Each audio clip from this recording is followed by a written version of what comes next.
আসসালামু আলাইকুম বন্ধুরা, অনেকদিন পর আবার ভিডিও আপলোড করতে আসলাম ইউটিউবে। বিভিন্ন ধরনের ঝামেলা থাকার কারণে অনেকদিন যাবত ইউটিউবে ভিডিও আপলোড করতে পারি নাই, কোনো ধরনের কোনো টিউটোরিয়াল দিতে পারি নাই। তো আজকে আপনাদের মধ্যে উপস্থিত হলাম এই ধরনের একটি মকআপ ডিজাইন কিভাবে করতে হয় সেটির একটি টিউটোরিয়াল দেওয়ার জন্য। তো social media post mockup Adobe ইলাস্ট্রেটরে কিভাবে তৈরি করবেন সেই বিষয়টা আপনাদের সাথে আজকে আমি শেয়ার করব। যে কোনো ধরনের ডিজাইনের জন্য আপনি যদি কোনো রিয়েলিস্টিক লুক দেখাতে চান তাহলে আপনার অবশ্যই মকআপের দরকার আছে। তো মকআপটি আপনি যেভাবে করবেন সেই প্রসেসটি আমি দেখাবো অ্যাডোবি ইলাস্ট্রেটরের মাধ্যমে। এই মকআপটি সোশ্যাল মিডিয়া পোস্টের জন্য। তো চলুন দেরি না করে শুরু করা যাক। আমরা চলে আসলাম অ্যাডোবি ইলাস্ট্রেটরে। তো অ্যাডোবি ইলাস্ট্রেটরে আসার পরে আমরা একটা আর্টবোর্ড নিব। সেই আর্টবোর্ডটি আমি এখান থেকে ফাইল মেনুতে যাচ্ছি, তারপরে নিউয়ে ক্লিক করছি। নিউয়ে ক্লিক করার পরে এখান থেকে আপনি ওয়েব মোডে দেবেন, কারণ মকআপ অবশ্যই ওয়েব মোডে হবে। মকআপ কোনো প্রিন্টের কাজে লাগবে না, ওইটা শুধু আপনার ডিভাইসের মধ্যেই দেখা যাবে। তো আপনি যে সাইজে নেবেন সাইজটি এখানে দিবেন। ওয়াইড দিবেন 2000 পিক্সেল বাই হাইট দিবেন 2000 পিক্সেল। তো আমি একটা আর্টবোর্ড নিচ্ছি 2000 পিক্সেল বাই 2000 পিক্সেল। এখান থেকে কালার মোড RGB রাখবেন, আর এখানে 72 ppi রাখবেন। আপনি যদি চান এখান থেকে 300 ppi দিতে চান সেটিও দিতে পারেন। তারপরে আমরা align new object to pixel grid এই গ্রিডটি তুলে দিব। তুলে দেওয়ার পরে ওকেতে ক্লিক করব। আমাদের আর্টবোর্ডটি চলে আসলো। আর্টবোর্ডটি চলে আসার পরে আমরা একটা ব্যাকগ্রাউন্ড নিব। ব্যাকগ্রাউন্ড নেওয়ার জন্য আমাদেরকে রেক্টেঙ্গুলার টুল নিতে হবে। তো রেক্টেঙ্গল টুল নেওয়ার পরে ক্লিক করব। ক্লিক করার পরে এখানে হোয়াইট দিব 2000 পিক্সেল, হাইট দিব 2000 পিক্সেল দিয়ে ওকে করব।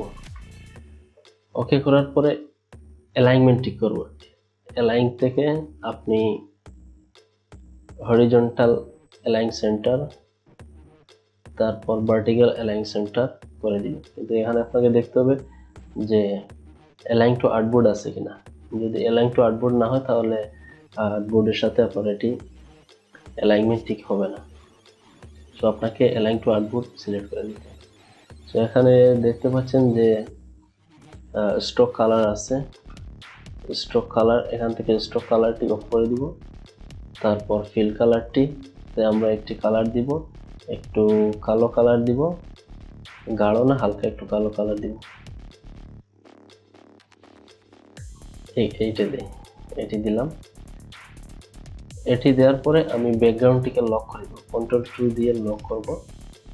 এখন মূল বিষয় হচ্ছে আমরা যে মকআপটি তৈরি করব মকআপের সাইজ অনুযায়ী একটা রেক্টেঙ্গল শেপ নিব। তো শেপটি রেক্টেঙ্গল টুল সিলেক্ট করার পরে আর্টবোর্ডে ক্লিক করব। ক্লিক করার পরে এখানে আমাদের সাইজ দিতে হবে। সোশ্যাল মিডিয়া পোস্টে সাইজটি মূলত 1080 বাই 1080 হয়। তো সাইজ দেওয়ার পরে ওকে করব।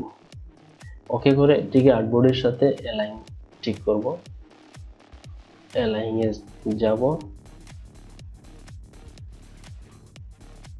ওকে, সো অ্যালাইন ঠিক করলাম আর্টবোর্ডের সাথে। এখন আমরা এটির কালার দিব। কালারটি সিলেক্ট করে নিব সাদা কালার। সাদা কালার সিলেক্ট করার পরে এটাকে আরো একটা কপি করব। এই শেপটাকে আরো একটা শেপ বানাবো। Ctrl+C Ctrl+B, কিবোর্ড থেকে Ctrl+C Ctrl+B প্রেস করলাম। করার পরে সিলেকশন টুল নিব। সিলেকশন টুল নেওয়ার পরে মাউসের রাইট বাটন, কিবোর্ড থেকে শিফট ধরবো, মাউসের রাইট বাটন ধরবো, ধরার পরে এইরকম একটু একটু করে এইদিকে ড্র্যাগ করব, ড্র্যাগ করে ছেড়ে দিব। ছেড়ে দেওয়ার পরে এটির কালার করে দিব কালো। এখন দেখতে পাচ্ছেন এই রেক্টেঙ্গুলার শেপের পিছনে একটা রেক্টেঙ্গুলার শেপ আছে। আমরা ওই শেপটিকেই মকআপের মূল বিষয় হিসেবে ধরে নিব। তো এখন আমরা যা করব, এই সামনের শেপটাকে Ctrl+2 দিয়ে লক করে দিব। লক করার পরে পেন টুলে যাব। পেন টুলে যাওয়ার পরে মাউসের রাইট বাটন ক্লিক করে অ্যাড অ্যাঙ্কর পয়েন্ট টুলটি নেব। নেয়ার পরে অ্যাঙ্কর পয়েন্ট বসাবো। এখানে এই বরাবর একটা অ্যাঙ্কর পয়েন্ট আমরা বসাবো। সরি, এটিকে ওকে। এখন এখানে একটা অ্যাঙ্কর পয়েন্ট বসালাম, এখানে একটা অ্যাঙ্কর পয়েন্ট বসাবো, এই জায়গায় একটা অ্যাঙ্কর পয়েন্ট বসাবো। তো এই অ্যাঙ্কর পয়েন্টটি বসানোর পরে আমরা ডাইরেক্ট সিলেকশন টুল নিব। টুল নেওয়ার পরে একটু জুম করি। নেওয়ার পরে আমরা এখন ডাইরেক্ট সিলেকশন টুল নিব। টুল নিয়ে কালো যে শেপটি আছে শেপটিকে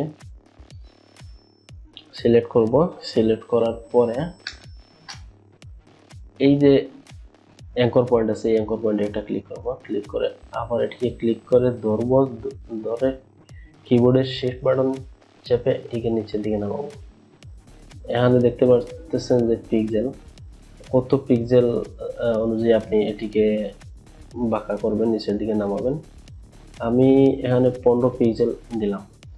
তো এটাকে 15 পিক্সেলই রাখলাম। রাখার পরে নিচে যে আমাদের অ্যাঙ্কর পয়েন্টটি আছে ওটিকেও বাঁকা করব। এটিকে সিলেক্ট করে মাউস দিয়ে চেপে ধরে শিফট চাপবো কিবোর্ড থেকে, তারপরে ডান দিকে চাপাবো। ডান দিকে চাপালে দেখতে পারবেন পিক্সেল দেখাচ্ছে। তো 15 পিক্সেল দিব, 15 পিক্সেলই দিলাম। ওকে, দেওয়ার পরে আমরা Ctrl+0 দিয়ে অরিজিনাল ভিউতে যাব। অরিজিনাল ভিউতে যাওয়ার পরে মেশ টুল নিব। মেশ টুল নিয়ে এখানে একটা ক্লিক করব, এই সাইডে একটা ক্লিক করব। এখন যে কাজটি করব, ডাইরেক্ট সিলেকশন টুল নিব। ডাইরেক্ট সিলেকশন টুল নিয়ে এই অ্যাঙ্কর পয়েন্টটি সিলেক্ট করব। করার পরে কিবোর্ডের শিফট চেপে এই অ্যাঙ্কর পয়েন্টটি সিলেক্ট করব। এই অ্যাঙ্কর পয়েন্টটি সিলেক্ট, এটি সিলেক্ট, এটি সিলেক্ট। এই সব অ্যাঙ্কর পয়েন্টগুলো সিলেক্ট করা হয়ে গেলে অপাসিটিতে যাব। অপাসিটিতে যাওয়ার পরে এখানে অপাসিটি 0 করে দিব। দেখেন এখন একটি ডিফারেন্স দেখতে পাচ্ছেন। সিলেক্ট টুল নিয়ে এটিতে ক্লিক করব। ক্লিক করার পরে এটির অপাসিটি করে দিব 50। এখন দেখেন পুরাই একটা মকআপের লুক চলে আসছে।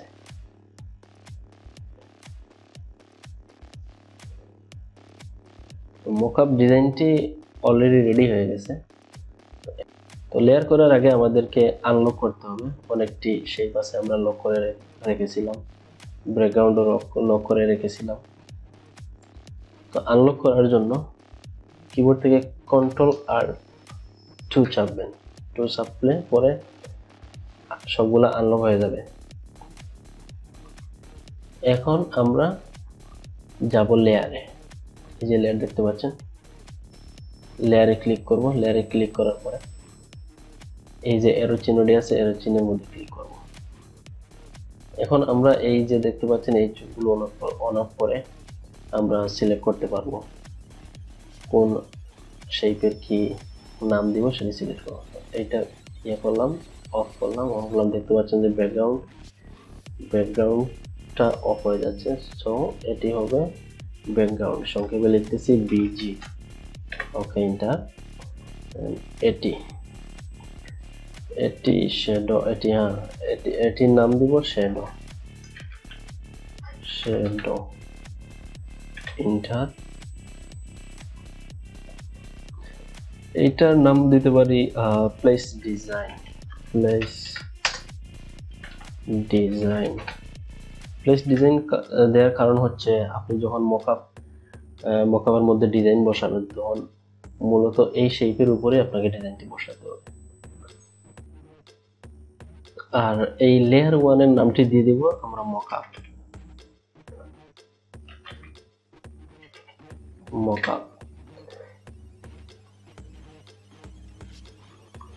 এখন সবগুলা সিলেক্ট করব, এগুলো সবগুলা সিলেক্ট করব, সিলেক্ট করে এটিকে গ্রুপ করব। গ্রুপ করার পরে এটির একটি ডুপ্লিকেট কপি করব। এটি মাউসের রাইট বাটন ধরে চাপ দিয়ে এখানে ছেড়ে দিবেন, দেখতে পারবেন যে আপনার একটি ডুপ্লিকেট কপি হয়ে গেছে। তো এই যে ডুপ্লিকেট কপি, এই যে লেখাই আছে মকআপ কপি, সো এটিতে আমরা ক্লিক করব। ক্লিক করে কপি বাদ দিয়ে মকআপ অবজেক্ট লিখে দিব, অবজেক্ট। এখন আমরা এই জায়গায় একটা ডিজাইন প্লেস করে দেখব যে আসলে কি মকআপটি হয়েছে কিনা, বা কিভাবে দেখায়, দেখতে কি রকম দেখায় সেটি দেখব। তো আমরা একটা ডিজাইন রিপ্লেস করি কম্পিউটার থেকে, আনার পরে আমি এখানে ছেড়ে দিব। ছেড়ে দেওয়ার পরে এটিকে আমি ঠিক এই বরাবর নিয়ে যাব, নিয়ে যাওয়ার পরে এটিকে এমবেড করে দিই, দেখতে সুন্দর দেখাবে। এমবেড করে দিলাম। এমবেড করার পরে দেখেন মকআপটি তৈরি হয়ে গেছে, পুরাই একটা রিয়েলিস্টিক লুক দেখাচ্ছে, দেখেন। তো আপনি যখন মকআপটি এখানে রিপ্লেস করবেন, রিপ্লেস করলে ওই মকআপটি ডিজাইনটি আপনার এই মকআপ অবজেক্টে হবে। আর এটা হচ্ছে আপনার মেইন একটা ফাইলটি এই জায়গায় থাকবে। তো বন্ধুরা, এই ছিল mockup design process. Adobe Illustrator কিভাবে সোশ্যাল মিডিয়া পোস্ট ডিজাইনের মকআপ ডিজাইন করবেন বা তৈরি করবেন, এই প্রসেস আমি আপনাদেরকে দেখালাম। যদি আপনাদের এই ডিজাইনটি দেখার পরে, এই টিউটোরিয়ালটি দেখার পরে আপনারা যদি কোনো কিছু শিখতে পারেন, তাহলে আমার চ্যানেলটি সাবস্ক্রাইব করবেন, লাইক বাটনে ক্লিক করবেন এবং আপনার মূল্যবান কমেন্ট আশা করছি। তো এই ছিল টিউটোরিয়াল। নেক্সট টিউটোরিয়াল আপনাদের সাথে দেখা হবে ইনশাআল্লাহ। সবাই ভালো থাকবেন, ধন্যবাদ।